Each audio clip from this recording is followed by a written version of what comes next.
Hello and welcome to another video and podcast from FantasyFootballScout.co.uk. My name is David and today we're going to be continuing our series of FPL team reveals. But we're going to be doing it a little bit differently today. Those of you watching on YouTube will notice that I'm here by myself because strangely, by popular demand, we're looking at my team today because I've been doing a lot of videos this summer looking into a lot of very specific issues, going into very granular detail on lots of questions that you have, perhaps about Nana coming to Man United, whether or not Mount's going to affect Fernandes, who was the best Chelsea defender to own between James and Chilwell, all sorts of really detailed things that I've had the opportunity to go through, courtesy of some great content also on the website as well, been bringing some of that to you. And what I've discovered in the comment section is that people are saying, well, if you're going to do all of that level of research and you have the ability to basically just do this all day, it would be quite useful to know what that means for your team. So firstly, I'd love to thank everybody who showed an interest in my team. Did not expect that, especially when we've had some great managers come on and share their teams. So yeah, so thank you to you for inspiring this particular idea. And what I'm going to do is I'm going to do this slightly differently to some of the other team reveals that I've done. I've often asked them questions about specific issues and garnered their thoughts. But I'm actually going to show you 3 different teams that I've come up with throughout the summer to give you an idea of what my thought process has been from day one up until now. And I'm also going to go into detail on a possible Salah draft, because I did promise that I would have a look at it, and I accidentally discovered one this morning, actually. And so I want to bring that to you. And then in terms of helping you understand the transitions from one version of my team to the next one, I'm going to show off some things from the Fantasy Football Scout members area that have helped me do that. Many of you will know that we are obviously talking a lot about Fantasy Football Scout membership in the summer because it is the time, of course, where it is the most impactful, because it will help shape your Game Week 1 team until you're locked in for that first game week. And there's all manner of amazing good stuff in that membership that's going to help you with that, including the preseason minutes tracker, season points projection, team transfer planners, drafts on the best fantasy managers, including some previous winners. But a lot of what you're going to see today is going to be the tables and the comparison tools, which is that raw data showing us and helping us understand the different trends and understanding them to the best possible degree throughout the course of the campaign last time out, and in some instances towards the back end of campaign, things like that. That's what you're going to see a lot of today. And if you want the opportunity to be able to access that information yourself and treat it with the same interactivity that I can and other members can, now is the time to sign up. Save up to 30% on those pre-season prices. And another exciting venture as well, of course, is if you've been using Plan FPL at all of late, you can now pull through a lot of that members stuff into Plan FPL. So keep an eye on your Plan FPL account, because it means that you can plan for the season using the fantastic planner, but also benefit from the members' benefits as well. And so it's actually with Plan FPL that I begin, because that is where my team was in its infancy. I was able to build myself a prospective Game 1 team before the game had even officially launched, because of course we had some price predictions on there, and then we had some price dripping and dropping throughout, price here, price there, price here, price there, and that started to fill in some of the gaps, and we started being able to put together a team. And so I think it was either the day before the game launched or the morning of, I was able to put together a nice 3-5-2 based on the players I'd seen released, and it wasn't the entire game, and so I was picking this team sort of half blind, I suppose, but there was a lot of good things that we could see that made me very excited. And so I'd gone with Pickford and Horvath in goal because I quite liked the Everton-Luton rotation. Of course, Luton don't play Game Week 2 now, so I like that a bit less. And the goalkeeper situation will, many of you will know I'm actually pretty settled in a situation that's not this for now. But I also had Trent, Shaw and Stones as a back 3. I had Fernandes, Gross and Burmo, Sterling and Ødegaard as my midfield 5, Haaland and Jesus up front, with a bench of Henry, Bell and Scarlett, because I just wanted a cheap 4.5 striker, and being a self-confessed Jerry Anderson fan, I felt that going with Captain Scarlett was the way to go. But 3-5-2 at the time seemed like the formation to be in. We hadn't had the team, we hadn't had the full game launch. I hadn't had a chance to build my team in earnest, knowing everybody's prices. But I was quite happy with the 3-5-2 because we kind of looked at what had been released and we felt that there was lots of options in midfield, not so many options up front, and therefore it would mean that we would need to secure those price points in midfield so that we could drift through the different players available in each of the price points as the fixtures chopped and changed. And yeah, that's what my team was then. But then the game launched itself and I picked something a little bit different. And so I was in this formation for quite some time. And there's a couple of things that have stayed true for my team throughout the whole of pre-season. And there's a couple of things that have changed. And with each of the different teams, as I said, I'm going to go through some of the key issues, key decisions that I've made, and show you the information from the Fantasy Football Scout members area that helped me make those decisions and potentially could help you make them as well if you're wondering about them. And so once I had confirmation that Flecken was 4.5, Strakosha was 4 million, and Raya was 5 million, and probably on his way out of the club, it was a very, very easy choice to stick him in goal, Flecken that is, with Strakosha on the bench. I kept Trent, Stones and Shaw as my back three. I had Fernandes, Martinelli this time, so save 0.5 on Odegaard, Sterling, Gross and Mbermo, Haaland and Jesus. And it was really only the bench that changed massively because I had Vinicius as a 5 million striker. I had Mitchell and Mings on the bench from Palace and Aston Villa respectively. So let's start off with the Brentford situation first, because I still am fairly confident that this is a great combination of players to have for the start of the new season, as in Flecken and Strakosha, because Brentford last season, they had a very interesting statistical campaign. So they had conceded the second most shots on target, 197, which on the surface, you go, oh, okay, allowing lots of shots, that's not good, especially if they're on target. Well, it's all about where they were coming from. The majority of those ended up coming from outside the box, so they ended up conceding the fourth fewest big chances of 67. And so there was no team in the Premier League that had a bigger number between those two figures than Brentford. That confirmed to us that Brentford had fallen into that sweet spot that we're always looking for a goalkeeper, which is a team that concedes lots of shots and therefore allows that goalkeeper to make lots of saves. But the way that they defend and the way that they set themselves up largely limits those shots to areas where they're not actually all that dangerous, so that the difficulty of those saves coming in are relatively easy, and therefore, the saves become even more probable. And then at the same time, because they are limiting the quality of those chances, they do keep a solid number of clean sheets. And then on the occasions when they were facing bigger teams who obviously peppered them with more shots and of higher quality as well, you were getting save bonuses for Raya, who had a very good save percentage last season, and of course finished the campaign as the top scoring goalkeeper. And so when we had a look at Flecken in the pre-season, because it was way before the game launched, it was nice to see that if Raya was going to leave, Flecken looked like a like-for-like replacement. The only thing that would change about the team would be the goalkeeper. So that ability to keep those shots from a distance, to limit them to small chances instead of big chances, was going to stay the same. And if you put a cheaper goalkeeper in from an FPL perspective, perfect. And the other thing that Raya also offered, of course, was the passing that he had as well. He was a good distributor, and that also helped him with his bonus as well as the saves. And that is one of the many things that Flecken has been known for in his career up to this point. He's very good with his long passing, but he's also very good with his shot stopping, his reflexes, and saving his close range shots. His save percentage over the past 2 seasons has been largely similar to Raya's. Raya's has admittedly been better, and so we could perhaps see some mild regression from the Brentford defence.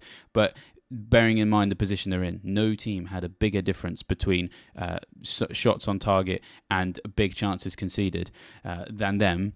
Even mild regression there is going to still help this 4.5 million guy offer some value.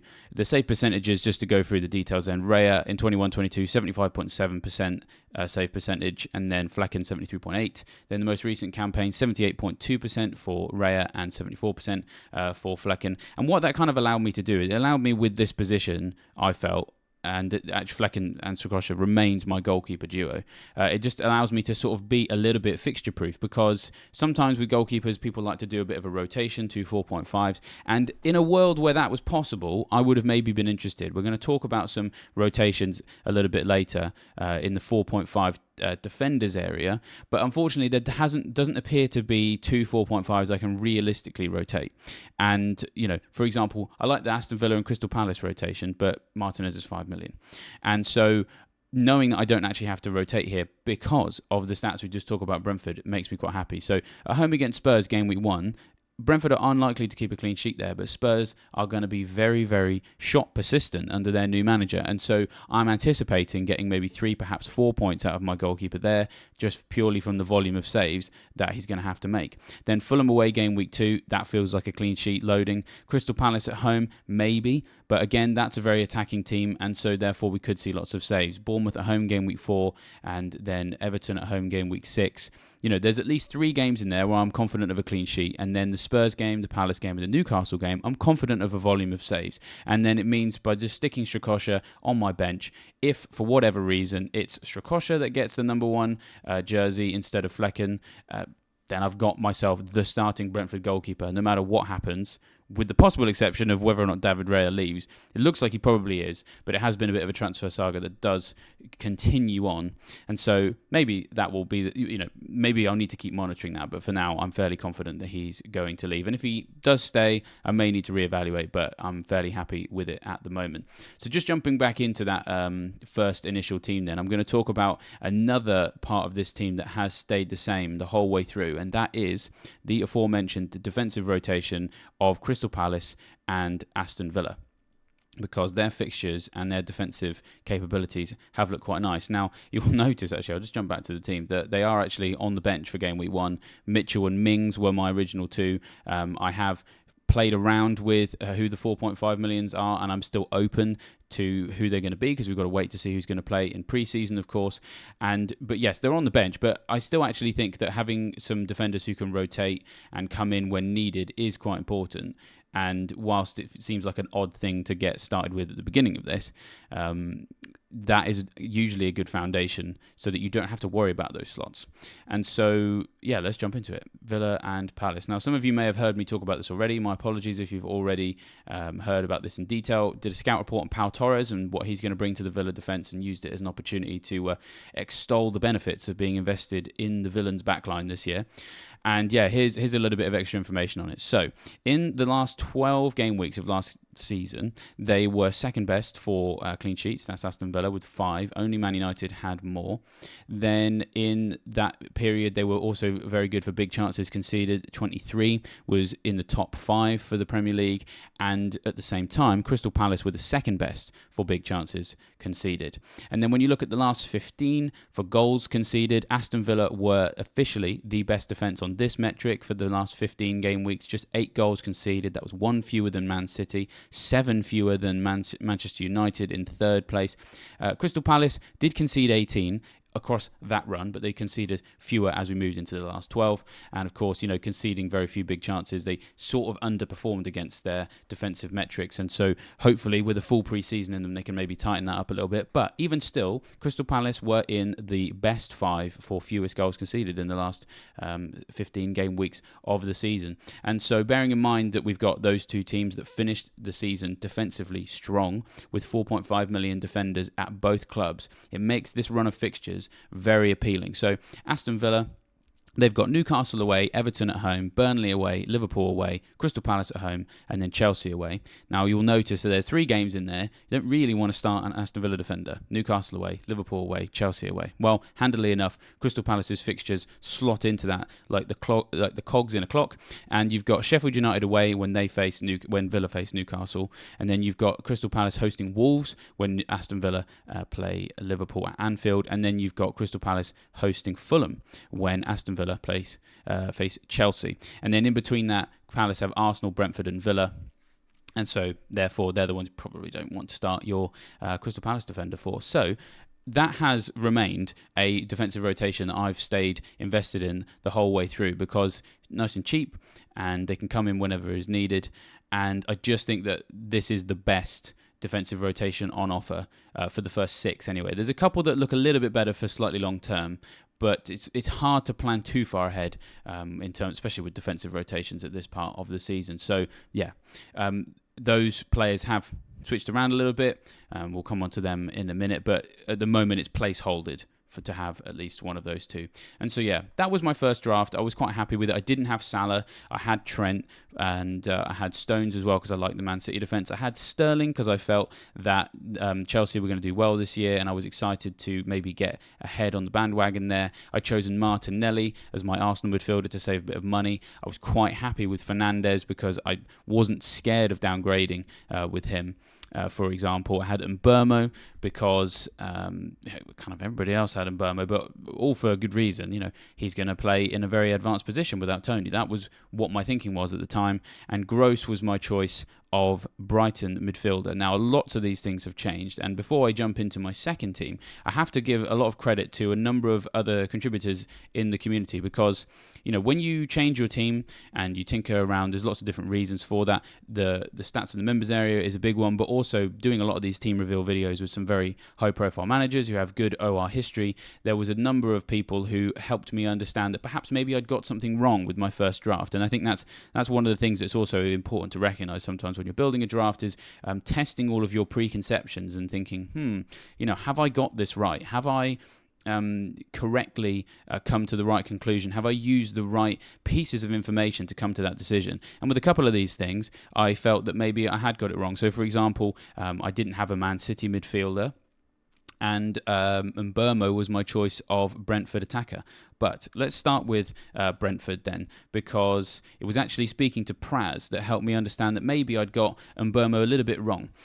Now, he did very well without Toney last season, and a lot of us kind of, if we hadn't paid enough attention to the games, we were thinking, yes, playing in up front. And we weren't entirely wrong. He was playing up front, but he was playing up front with Visser when Brentford were playing a 5-3-2, but only when they were facing the bigger teams. Now, naturally, that's when you are not looking to be too reliant on Brentford getting attacking returns, because we, as fantasy managers, are always taught, with good reason, to follow the fixtures.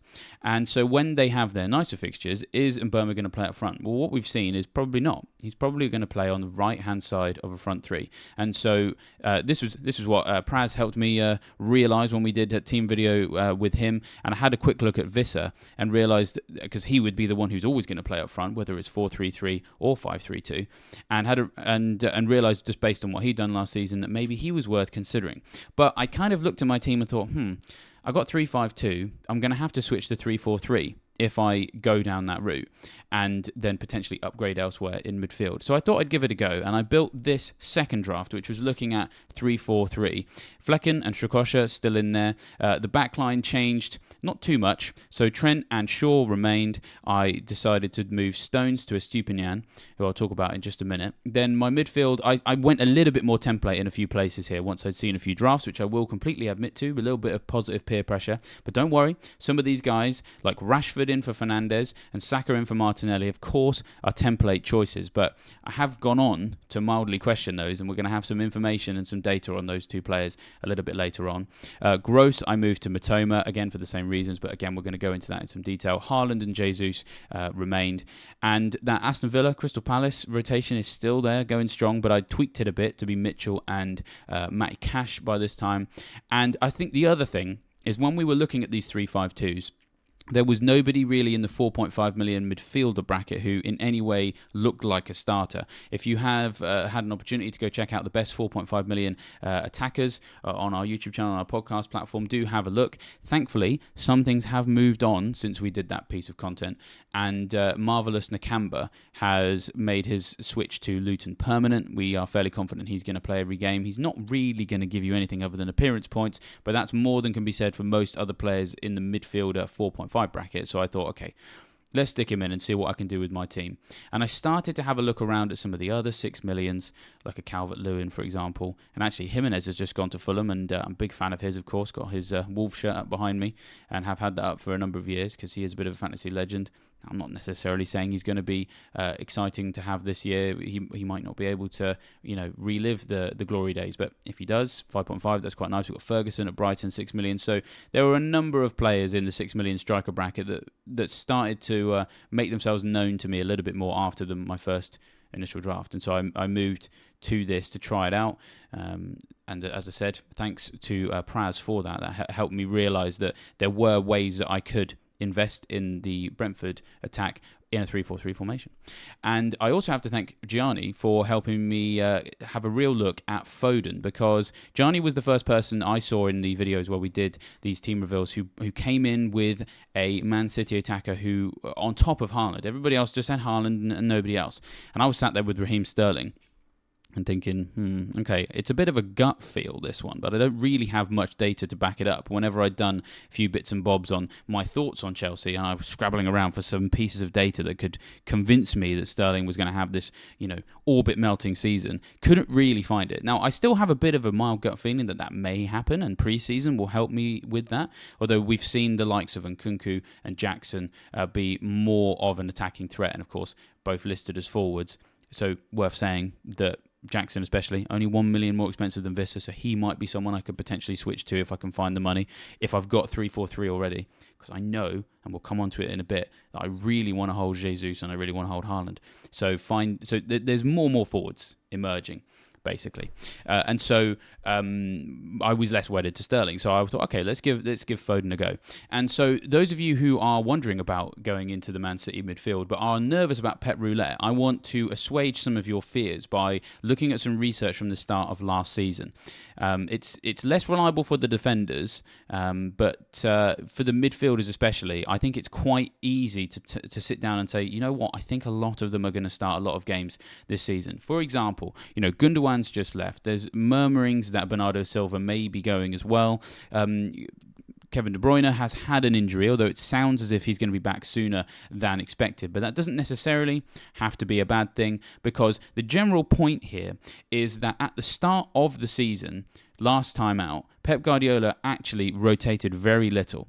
Now, this season, they of course have got the Super Cup coming up between Game Week 1 and 2, but Game Week 1 they play on a Friday night, so they've got an extra few days to prepare for that.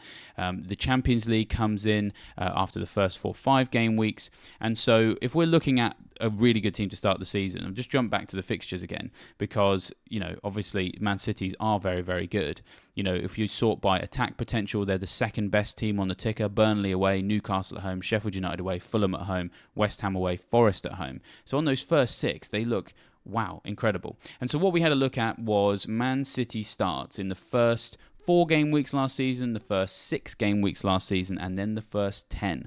And we were blown away by actually how little rotation there was. So let's have a look at the first 4 game weeks. We had about 10 players who played 3 or who made 3 or more starts. We had 7 who made 4 or more starts, and the only reason that Ake didn't make the 4th of those was because he had an injury. So Cancelo, De Bruyne, Foden, Haaland, Rodri, Ederson and Walker, each one of those started 4 times in the first 4 game weeks for FPL last season. Of course, Foden was one of them. Now, Foden wasn't as involved towards the back end of last season, so perhaps maybe could argue wasn't as in favour as much as he could have been. But with those other departures and the fact that it sounds like Foden may get used in a more central location this season, which means he could potentially slot into the Gundogan vacancy, I would be not shocked if Foden starts all 4 of the first 4 matches. And we know what he can do when he does start. He's very devastating when he is on the pitch. He's always had good per 90 stats for shots and chances created and all those sorts of things. And with those fixtures looking so nice, it's very, very enticing. And interestingly enough, this theme sort of generally continues. You go for the first 6 matches of last season, and we had 6 players making 6 starts. We had 9 players making at least 5 starts. So it was just KDB, Diaz and Gundogan that didn't start all 6, and the ones that started all 6 were Walker, Ederson, Rodri, Haaland, Cancelo and Foden. And then when we go for the first 10, it's worth pointing out that the first 10 game weeks last season did contain all those postponements based around the death of Queen Elizabeth II. So actually, there were only 9 matches in this period for Man City. We had 4 starting all 9, Ederson, Haaland, Cancelo, and you guessed it, Phil Foden. And then De Bruyne and Rodri started 8 each. Diaz, Silva and Walker started 7 each. And so just the general story is that at the beginning of the season, when there's not too much distracting Man City, and let's not forget, even when those European fixtures come in, the quality of the opponent is going to be lower than what it was at the back end of last season, because they're going to be in the group stages of the Champions League rather than the advanced stages of it. And even if a result doesn't go their way, they'll can recoup it in some way and make up for it at a later date. So, for example, could see him maybe favour the Premier League in this run as well, even when those European fixtures kick in. In effect, there is a very low chance of Pep Roulette at the start of the season. So I would just urge people to have a look at these numbers and go, okay, maybe I don't need to be so worried about Pep Roulette. And that's the reason why I thought, you know what, in which case, because that's what been putting me off. I don't want a Man City midfielder, rotation, that's the preconception. Well, having tested it with some of the numbers in the Scout members area, I was able to ease my fears a little bit.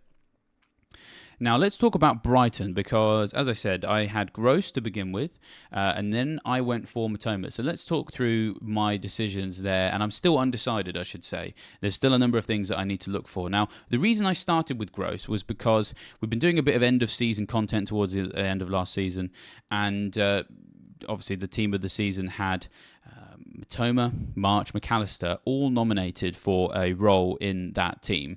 And there was some irony in many ways because of those three, there was one Brighton player, midfielder I should say, who scored more points than them. That was Pascal Gross, and he didn't get nominated. And we all sort of found that rather entertaining because no one really was ever that interested in him, Gross, despite the fact that he was doing well. So I thought, you know what, he scored the most points last season. Let's pop him in. And that was my thinking.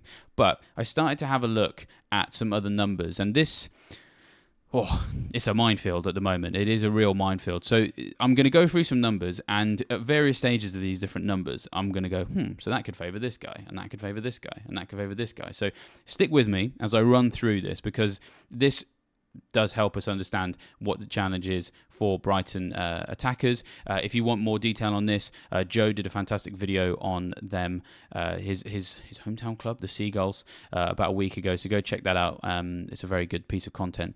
But in terms of my thought process, firstly, I looked at Brighton last season from game week 9 to the end of the campaign because that is when De Zerbi arrived at the club. And interestingly enough, top 4 starts was Gross because one of the things that was frustrating towards the end of last season was all of those extra fixtures piled up meant we had loads of rotation.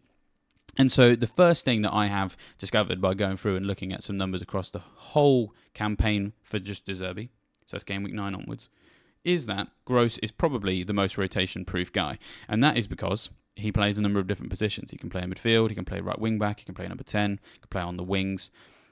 There's lots of different places he can play. Clearly a very fit guy as well, so, he's able to sustain that. When you look at the rest of the team, you've got Dunk on 30 starts, Estupiñán on 29, Caicedo on 28, McAllister on 25, March on 25, Matoma on 24, and Veltman on 19. They were the guys who started the most games for Brighton last season. So, if you're worried about Brighton rotation, Gross technically is the one who we would say is the most immune to that. Now, there's a couple of mitigating factors in those lower numbers for March, Matoma, for example, because March had some injuries, and so when fit, would probably have been creeping up more towards the 29-30 mark because he has been a bit of a mainstay for that team for a very long time. Played for them in a number of different divisions. Matoma really only started to come into the team and be a first-choice player after the World Cup on a consistent basis and arguably has cemented his place in the side. So, the gap between Gross and Matoma is probably not as big now as it was at the beginning of that period, so do bear that in mind. But I do still think that if you are worried about Brighton rotation and thinking, okay, maybe Matoma offers a lot of attacking potential, but I am worried about benchings, Gross probably just edges that little debate. I then looked at creativity across the whole period of De Zerbi, and again, it was Gross that came out on top. He created 66 chances between game week 9 and game week 38, 3 more than March, although it must be said that in terms of minutes per chance created, March was higher because he did play fewer minutes. But as I said, if Gross is going to play more, maybe that doesn't have to be an issue. Then we've got Estupiñán with 46. I mean, he seems like a very sensible person to have in your team. And then Matoma with 39. So that's how the creativity plays out. When it comes to the XG, though, we do have a very clear winner for goal threat. It is Matoma. And so between game weeks 9 and game week 38, he had an XG of 8.10. Then March had an XG of 5.39. Gross had one of 3.46. And so That's on the XG. So, in effect, Mitoma, he's the guy to go for if you want goal threat. So, as I said, there's throughout all of this, there's a sort of like back and forth, like this guy's good at this guy's good at that, etc.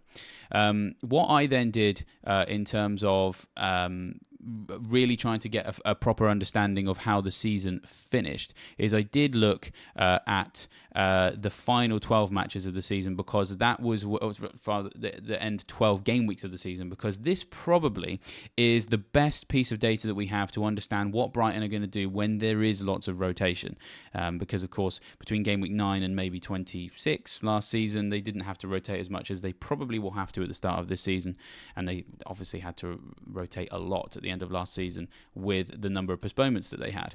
And so let's run through some numbers here. So I sorted all Brighton players by expected goal involvement. So that's XG plus XA between game weeks 27 and game week 38. And it was Mitoma who came out on top with an expected goal involvement of 7.18.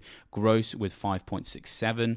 We had Enciso with 4.60. March with 3.98. And then Ferguson with 3.58. And so that's a measurement of how many goals they should have been involved in. Now, unfortunately, this continues to go back and forth, because it's not just about how many goals you should have scored, it's also about how many goals and assists you did actually chalk up. And the one thing that still concerns me about Mitoma is how his goal conversion just fell off a cliff in the last 6, 7, 8 game weeks, because when you look at his goal conversion rate, just 3.1%, that is actually very poor.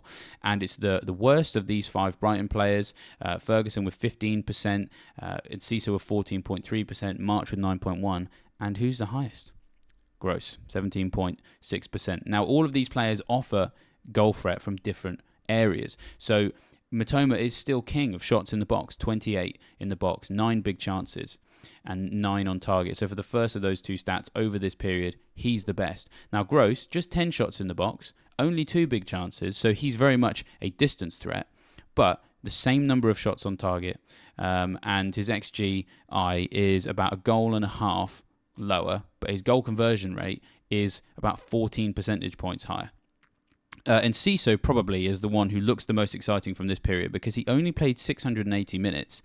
He created 11 chances. 3 of those were big. So that's only 1 fewer than Gross and 2 fewer than March, who all played considerably more minutes than him. You know, he had 16 shots in the box. He had 5 big chances, 10 shots on target. So despite playing 680 minutes, roughly half the number of minutes that Gross and Mitoma played, he had more shots on target. His minutes per expected goal involvement is the best of all 5 of these players, 147.8.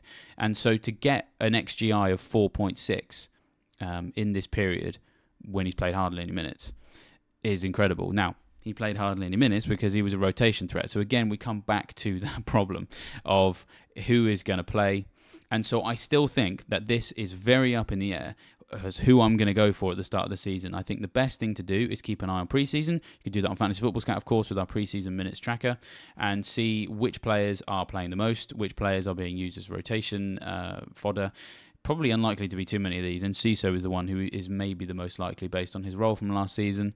But also keep an eye on who's scoring the goals and who's involved in penalties as well, because that also may be swaying people, because annoyingly, you know, it's very difficult to separate these guys out from how many goal involvements they got from under De Zerbi last season. You know, Gross had 6 goals, March had 7, Mitoma had 7, McAllister 6, Ferguson 6. The goals are very spread around.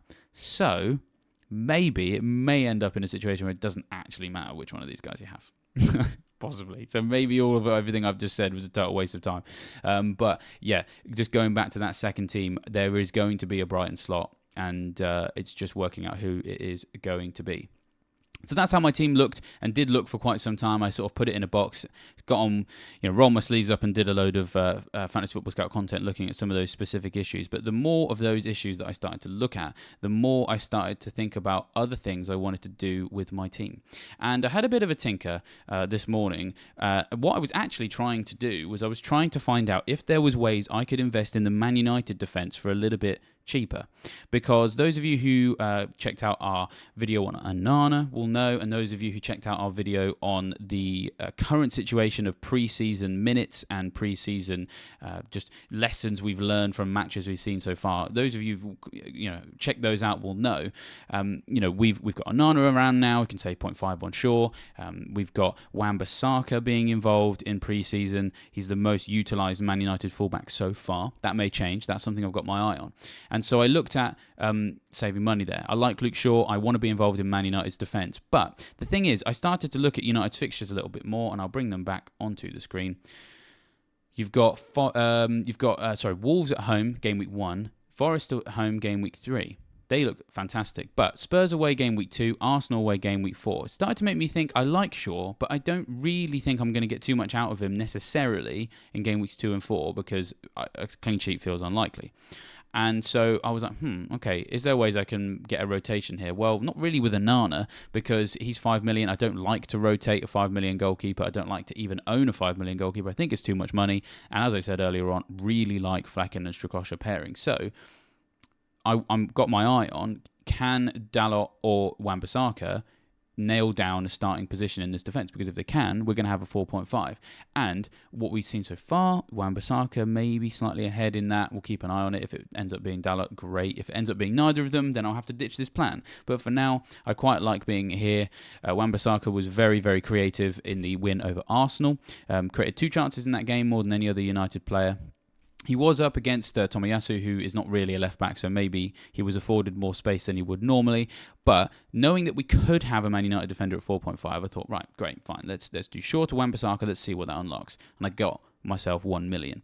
Now, the other thing that I've noticed in the last couple of days is the fact that Stones has continued to play in the role that he's been playing, and he's also been getting even more advanced and got himself a goal. And he has made himself very integral to this team. And just going back to the core group of City players who are likely to start lots of games, he wasn't really in that at the start of last season. But the overriding message is that Guardiola will probably know his best team broadly. He does like to tweak things based on the opponent, of course, but they've got easy fixtures. They don't have too many matches against teams that he will want to take a different approach against.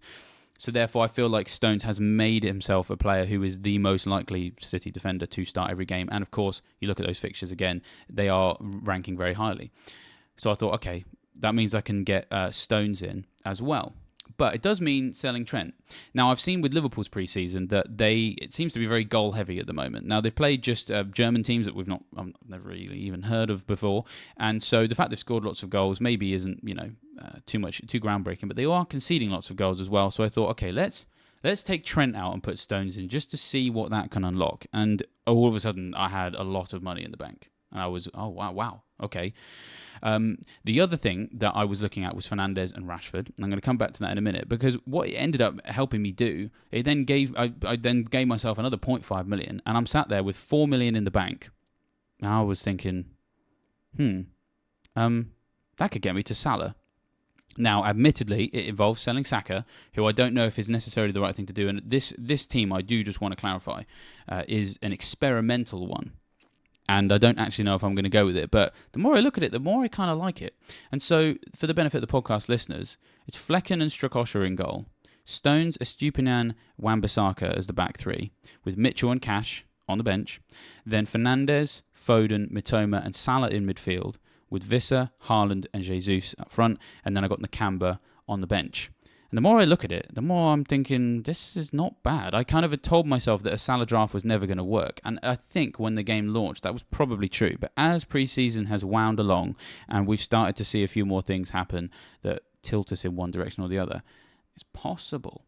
It's possible that this could work. But it involves coming away from Arsenal a little bit. Let's talk about Fernandes versus Rashford first, just to help you understand why I actually quite like saving the 0.5 on Fernandes. So, a number of people have been a bit nervous about what impact Mason Mount is going to have on Fernandes at the start of the season. We did a piece of content on that a couple of days ago, so go check that out for some more information, but I'm not too nervous about that anymore. I think there's a high possibility that we see both of them play number 8, with Fernandes on the left, and Mount was at his most devastating when he was able to play as a right-sided number 8 for Chelsea in the 21-22 season. 11 goals, 11 assists. And so if that's where he is best utilised, maybe that's where Ten Hag looks to put him.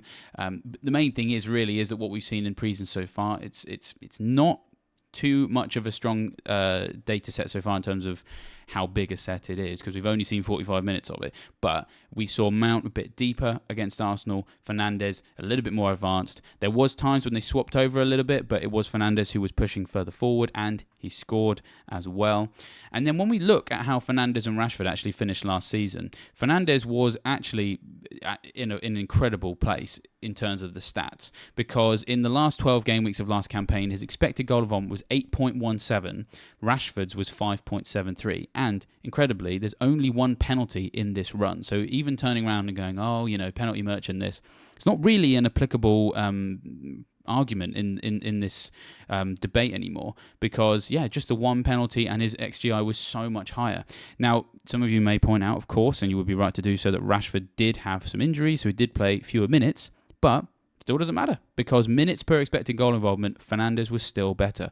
141.7 minutes per XGI, and then Rashford was 148. Of course, Rashford is a little bit more likely to be involved in the goals.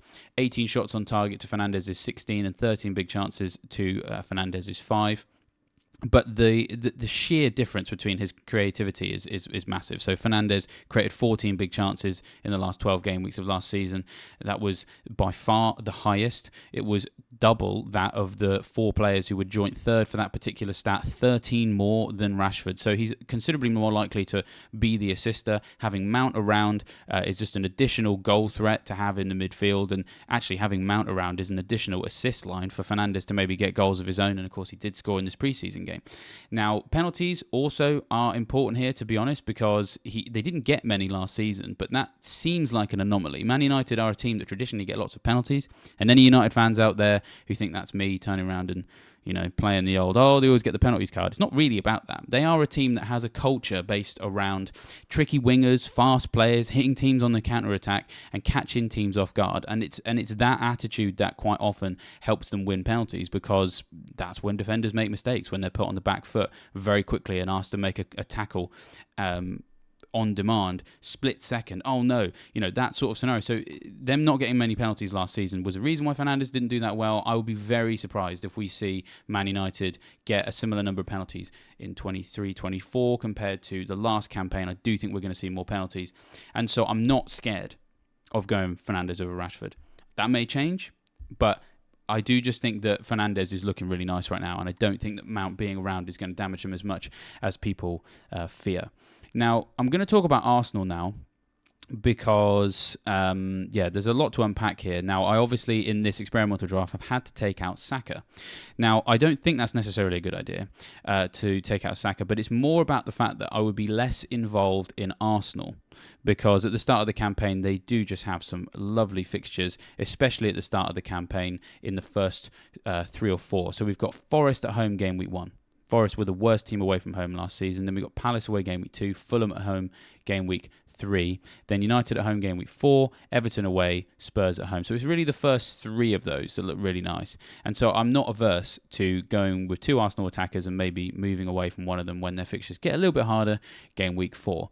But who those Arsenal attackers are is a little bit of a debate right now. And before I come on to the midfield, I actually want to talk about Gabriel Jesus, because I think people are sleeping on this guy. I'm seeing a lot of people go, he was in my first draft, but the more I look at my team, the less I'm excited by him. I kind of feel like he underwhelmed a little bit last year. I got to be honest, I don't really understand that logic. I actually think Jesus is the most important Arsenal attacker to have. When you look at the way he finished the campaign, he was massively under the radar when he came back from his injury, because we were also heavily invested in those midfielders. Martinelli, Ødegaard, Saka, who for the most part were considerably cheaper, and it was easier to get all of those guys in. The forward slots were mostly taken up with Watkins doing well. Haaland obviously had to take one up, and eventually Kane put himself on the radar as being an important player to own. And so finding room for Jesus was a lot harder than it is now, in a world where he actually can make you a saving on Ødegaard and Saka. We don't have quite so many forwards. Watkins still looks kind of good, but the fixtures aren't great, for example.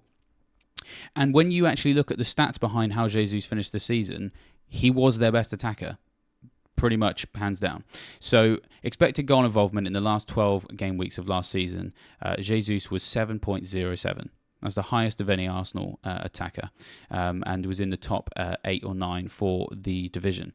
Then when you compare what he was doing in terms of goal threat to everybody around him, 11 big chances, which was the most of any Arsenal attacker. It was actually 5 more than anybody else, because Martinelli had 6, Ødegaard had 3, Saka had 2. Shots on target was 12, and the only Arsenal player who had more shots on target than him in that period last season was Havertz, and he was at Chelsea playing up front, so that's probably why. So 12 shots on target for him, 8 for Martinelli, 11 for Ødegaard, 10 for Saka. Shots in the box, 25. Martinelli 16, Ødegaard 13, Saka 18. And in terms of chances created, yes, he does take a little bit of a dip here. So 9 chances created, Martinelli 17, Ødegaard 17, Saka 18. But actually the quality of the chances created amongst those guys wasn't really that high. So Jesus created 1 big chance, Saka, Ødegaard 2 each, and then Martinelli 5. And so all that, as I said, contributed to the following expected goal involvement stats, which are amazing when you consider that Jesus played 847 minutes, Ødegaard played 997, Saka played 938. Now, Martinelli played 685. So, him having more than him makes a lot of sense. But yeah, Jesus, 7.07 expected goal involvement. Martinelli 4.66, Ødegaard 4.41, and Saka 4.35. Now, of course, he is involved in the penalties, but they only had 1 in that run, which is why his expected goal involvement is probably quite low. And maybe they get more this season as well. And I'm not saying that Saka is not a good asset, but the more I look at these numbers, the more I'm thinking I probably could go to a different Arsenal attacker in midfield if I wanted to. Saka is the one that everyone has, of course, but I do just look at these numbers and think, Saka's not necessarily blowing all the others out of the water. His goal threat, especially towards the end of last season, is very much outside of the box. Outside of the box or in the box, low quality chances. So 18 shots in the box, 2 big chances, 10 on target. So he's quite accurate, but he's not necessarily always being afforded the best chances. They are tending to fall to Martinelli and to Jesus. His goal conversion rate was the worst of those 4. So he had a goal conversion rate of 17.4%, Ødegaard 26.1%. Martinelli 23.5 and Jesus 22.2. For example, Jesus also was very in line with his goal involvements as well. What we could see is that Martinelli overperformed his XGI by 2.34, Ødegaard by 2.59, Saka by 1.65, and Jesus underperformed against his by 0.07. And so he's a reliable, sustainable guy who's going to regularly have shots in one of the best attacks in the league. And it seems weird to have to justify him, but I'm seeing a number of people feel like they can move away from him, and I just think that he's got to be the one that you have. And then it's whether or not you go Martinelli, Ødegaard or Saka for your second Arsenal attacker. That's just how I see it. I'm happy for people to disagree with me. If you think that's a terrible idea, then do let me know in the comments. Happy to intellectually grapple with anybody. I do enjoy that when it comes to fantasy Premier League. But it was this that helped me think, do I necessarily need to have that second Arsenal attacker? Now, maybe I cave to public opinion and do have that second Arsenal attacker for game week 1. And it just made me have a look again at Salah. Because for all of these numbers, he finished last season as comfortably one of the best attacking assets. So I've also got on the screen expected goal involvement for every player in the Premier League in the final 12 game weeks of last season. And the player that had the highest expected goal involvement was that man, Salah. He had an expected goal involvement of 10.86. It was more than Haaland, more than Wilson, of course, who was third highest for that. He had a very good end to the campaign. Kane as well, Watkins, Fernandes, McAllister, Matoma, and Jesus completed that list. And within that, 41 shots in the box, the most of any player in the Premier League. And, compare that to Saka, just 18 in the same period. So, am I really downgrading all that much to spend that extra money on Salah? I'm not saying I'm going to do it, but I want to be testing all of these ideas against some of the numbers. And the numbers are telling me that Salah is just a better goal scorer than Saka. 14 big chances for Salah, 2 for Saka, 15 on target, 10 for Saka. In terms of that creativity, still high. 18 chances created, 5 of them were big. For example, goal conversion rate of 17%, 136 penalty box touches. Remember, we all said when we didn't have Salah in our teams that we don't think he's a bad player. We just think that we can't fit him in our teams. And so now that I've actually kind of accidentally found a way, I'm going, okay, Let's see how this progresses. Now, just bringing this back to my team, I have to say it's completely experimental, and I'm sorry to cop out and do a team reveal, show you 3, and say I'm not decided yet. But that's probably a relatable situation. I'm sure a lot of you are in a similar position where you've got lots of decisions still to make. I am with you as well. And we need to see how preseason progresses, because this draft is heavily reliant on us knowing that Wan-Bissaka, for example, is definitely going to start for United. If we find that the right back position is going to fluctuate between Wan-Bissaka and Dalot, and we perhaps maybe see that Shaw just offers so much more attacking potential than Wan-Bissaka as well, and is more nailed on, then I'm going to probably go back to Shaw. That loses me $1 million, and then maybe I need to sell Salah again. You know, it's reliant on a number of different things that may go a certain way. Of course, I still have to point out that if Raya stays at Brentford and remains the number 1, I'm going to have to rethink my goalkeeper situation as well. You know, there's lots of different things that we need to keep an eye out, and we'll see. But I'm going to spend the next couple of days in this draft. I'm going to see how it feels. I'm going to keep an eye on Arsenal in pre-season as well. It must be said they didn't do too well against United, because they've got a little bit of rebuilding to do in that midfield.